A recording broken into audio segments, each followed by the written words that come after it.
Okay so one piece का 1125वां chapter आ चुका है एंड इस चैप्टर के अंदर जितना थ्रिल मेरे को लगा पढ़ने में भाई वो मेरे को काफी बढ़िया लगा एंड काफी सारी स्पेकुलेशन बनाई जा सकती है इस चैप्टर को पढ़ने के बाद फ्यूचर इवेंट्स को लेके एंड एक बहुत तगड़ी फोरशैडोइंग कर रखी थी भाई हमारे ओडा ने जो कि हमको इस वाले चैप्टर के अंदर रिवील होती है विच इज वेरी एक्साइटिंग। हमारा चैप्टर शुरू होता है सेराफिम से जहाँ पे सीपी मेंबर्स बोलते हैं कि जितनी जल्दी सेराफिम चार्ज हो जाएंगे वैसे तुम देखो। आपको दिखाया जाता है रॉब लूची एंड काको को, वहाँ पे वो पूछता है कि वेयर इज टूसी, तो रॉब लूची कहता है टूसी is killed in action and उनका फिर रिएक्शन होता है व्हाट। अगले सीन में हमको दिखाया जाता है सैटर्न को जहाँ पे सैटर्न बोलता है कि we obtained everything that we wanted but जो हमारा वेगापंक का जो ब्रॉडकास्ट था वो हमारा एक बहुत बड़ा फेलियर था। हमारे पास पंक रिकॉर्ड है, हमारे पास मदर फिलिंग का एक्सेस है एंड ये सारी चीजें हमारे पास काफी सही है जो कि हमने बचा लिए, जो कि हमारी एक विक्ट्री है। तभी वहाँ पे भाई जितने भी वाइस एडमिरल्स होते हैं वो बोलते हैं सैटर्न को बोलते हैं कि हम काफी डिस्ग्रेस फील कर रहे हैं, हमने उनको जाने दिया हमारी गलती की वजह से, इवन विद 9 ऑफ अस हम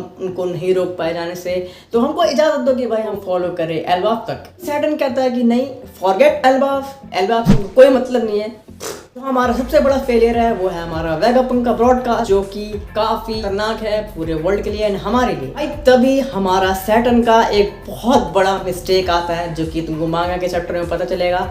अगर तुमने मेरी पिछली वाली वीडियो देखी थी तो तुमको पता ही होगा बट स्टिल डायरेक्टली मांगा पड़ता है उनको मैं बता दूं कि भाई यहाँ पे सीन आता है सैटर्न बोलता है यानी कि 200 साल का हमको एक दिखाया जाता है पास्ट जहाँ पे सैटर्न सेम एज का होता है यानी कि जो हमारा ईमू है उसके पास एक पावर है, गर्लफ्रूट पावर है जिसकी वजह से वो लोगों को इमॉर्टल बना सकता है या सकती है।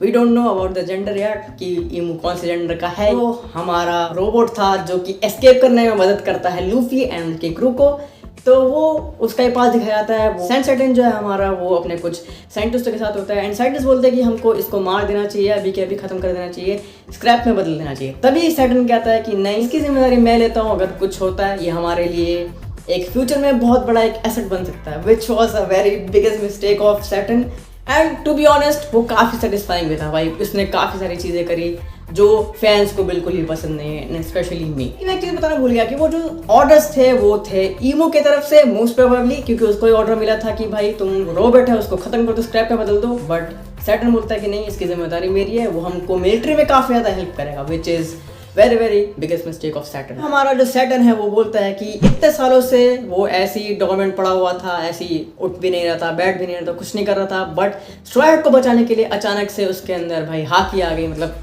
बेसिकली उसके अंदर बता रखा है कि हाँ स्ट्रॉ हैट को एस्केप कराने में मदद करा उसने। अभी एक बहुत बड़ा ग्रूसम सीन आता है भाई, सीरियसली मेरे को भी पता भी नहीं था कि भाई एक ही बारे में खत्म कर देगा उसको, एक वाइस एडमिरल को। भाई वाइस एडमिरल को भी तुम छोटा मत समझो, वो भी पावरफुल होते हैं। लाइक ऐसा नहीं है कि भाई सिंपली उसको वो टाइटल दे दिया गया कि भाई वाइस एडमिरल है।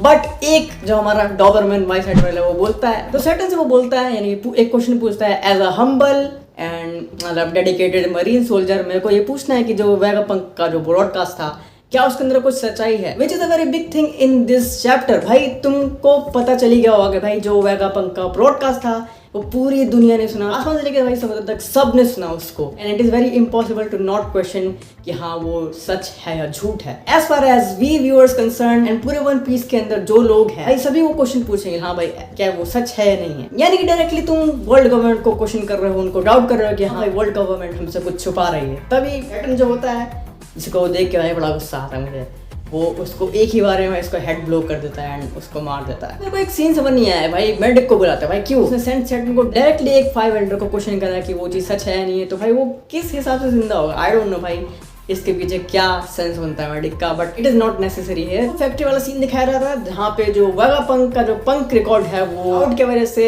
निकल जाता है उसकी जगह से एंड योक वाला सीन आता है जहाँ पे वो बोलते हैं कि दैट डैम एडिसन यानी कि उसी की वजह से ये सारी चीज़ें हो रही है, उसको मर जाना चाहिए था उसी के अंदर।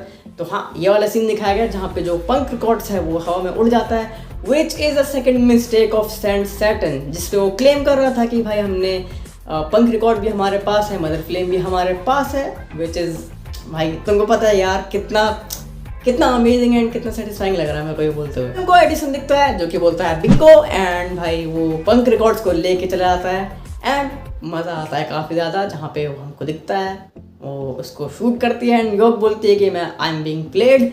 सो भाई मजा आता है काफी ज्यादा देखने में। तभी वन पीस के अंदर जो सबसे टट्टी पीपल है उनका सीन दिखाया जाता है यानी कि मारिजोआस का सीन दिखाया जाता है जहाँ पे सेलेस्टियल ड्रैगन्स रो रहे होता है खाने के लिए कि भाई उनको खाना नहीं मिला, उसको कल के दिन भाई नाश्ता भी नहीं मिला एंड ब्ला ब्ला एंड ये सारी चीजें चलती है।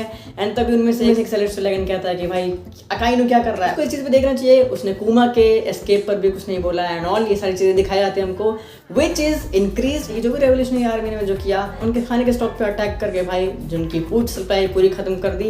एंड एक सीन दिखाया गया जहाँ सेलेस्टियल ड्रैगन बोल रहा है कि हमारा वेगापंक है वो can't be telling the truth, मतलब वो सच नहीं बोल रहा होगा बिल्कुल। And even it is true तो हमको उससे अफेक्ट नहीं पड़ेगा क्योंकि हम रेड लाइन पे है, हम दुनिया के सबसे ऊंचे पॉइंट पर है, तो हमको एक पैसे का भी फर्क नहीं पड़ने वाला। अभी हमको रूम ऑफ अथॉरिटी वाला सीन दिखाया जाता है जहाँ पे गार्लिंग एंटर करता है रूम ऑफ अथॉरिटी के अंदर एंड कहता है new orders have bestowed upon me, I am the new elder. तभी सारे एल्डर्स बोलते हैं डोंट फॉरगेट योर प्लेस, तुम यहाँ पे क्या कर रहे हो एंड ऑल ये सारी चीजें दिखाई जाती है। उनमें से एक एल्डर बोलता है कि ऑर्डर्स फ्रॉम हुम, मुझे ऑर्डर मिला है, तो तुमको ऑर्डर मिला किससे है वो बताओ। अभी हमारा गार्लिंग कहता है कि एक जो हमारी वेगापंक है जिसका नाम है योक, वो मेरे अंडर काम करेगी एंड मेरे को as a new elder appoint किया गया है डिफेंस साइंस वॉरियर का। तो हाँ ये चीज हमको दिखाई जाती है कि जो हमारा वर्ल्ड है वो टर्मोइल की तरफ बढ़ रहा है, तो मेरे fellow elders let's work together and make this world a better place. यहाँ पे मोस्ट ग्रूसम सीन आता है भाई, death of one of the 5 elders यानी कि सेंट सैटर्न। तो जितने भी वहाँ मरीन्स होते हैं वो उनको बोलते हैं Saturn what's going on, medics की टीम कहाँ है, वो कहाँ है, ये सब कहाँ है and what is going on with you. ऐसा सेंट सैटर्न को कुछ होता है जो कि हमारा सीयर ऑफ द वर्ल्ड है, जो हमारे पूरे वर्ल्ड को देखता है, उसको अगर कुछ हो गया तो हम जिंदा यहाँ से वापस नहीं जा पाएंगे। साहब क्या ही कोल्ड मोमेंट होता है भाई सीरियसली, जैसा कि हमको दिखाया गया था भाई स्पॉयलर्स के अंदर की black flames are emitting from the body of the Saturn and उसकी बॉडी एक्सप्लोड कर जाती है फिर। एंड जो हमारा सैटर्न है वो कहता है कि please have mercy on me Imu समा।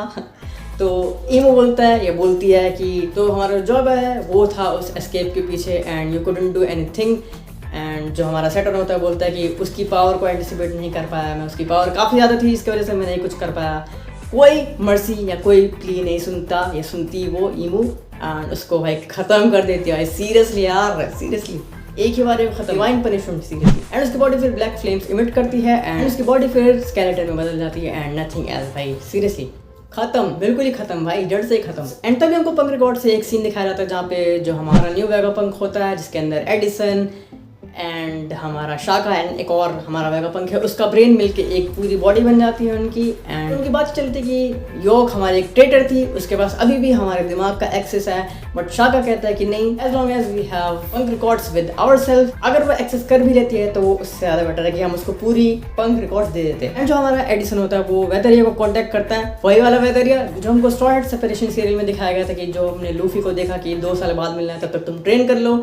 तो नाम ही गई थी वेदरिया आइलैंड पे जहाँ पे उसने क्लाइमेट तक के बारे में और चीज़ें सीखी एंड बुक्स वगैरह पढ़ी, थोड़ा नेविगेशन के बारे में और पढ़ा। ये वही वाला वेदरिया है, इसको एडिसन कांटेक्ट करता है and hello is there anyone else, यानी कि फ्यूचर के चैप्टर्स के अंदर भी हमको इसका कोई प्रोमिनेंट तुमको कह सकता है कि एक स्क्रीन टाइम मिल सकता है, इनके बारे में कुछ हमको और ज़्यादा पता चलेगा, इनका भी कॉन्ट्रीब्यूशन होने वाला है फ्यूचर के इवेंट्स के अंदर, क्योंकि अब हमको उससे इंट्रोड्यूस करा ही दिया है दूसरी बार।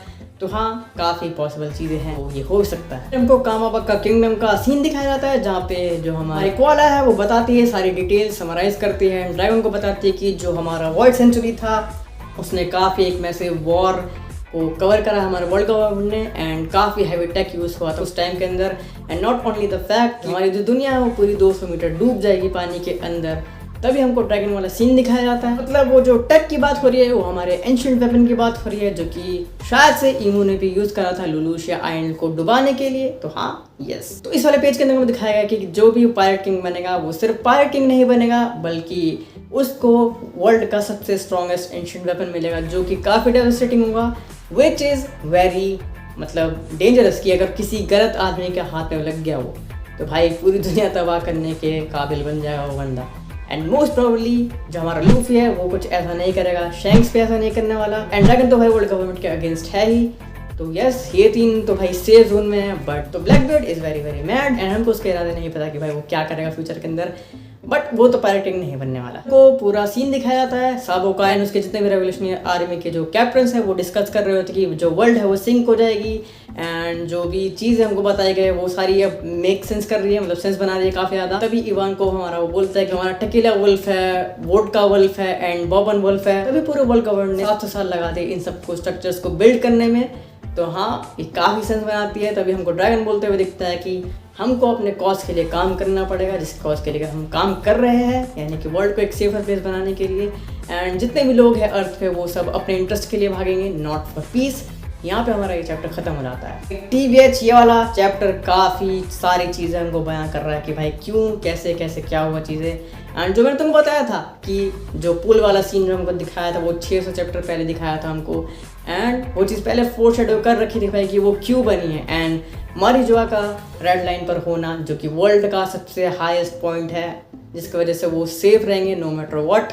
तो भाई ये चैप्टर काफ़ी टर्मोइल से भरा है एंड काफ़ी सारी चीज़ें हमको रिवील भी हुई इसके अंदर कि हाँ, हमको फ्यूचर वॉर दिखने वाली है एंड किस किस के वॉर को हम देख सकते हैं। बेसिकली मैं इसके ऊपर एक वीडियो बना सकता हूँ कि the final war of one piece explain ऐसे करके। तो तब तक के लिए अगर तुमको ये वीडियो पसंद आया तो तुम लोग लाइक करना, शेयर करना एंड चैनल पर नए हो तो सब्सक्राइब करके ज़रूर जाना। तो तब तक के लिए आएगा तो गोजाइमास एंड सायोनारा।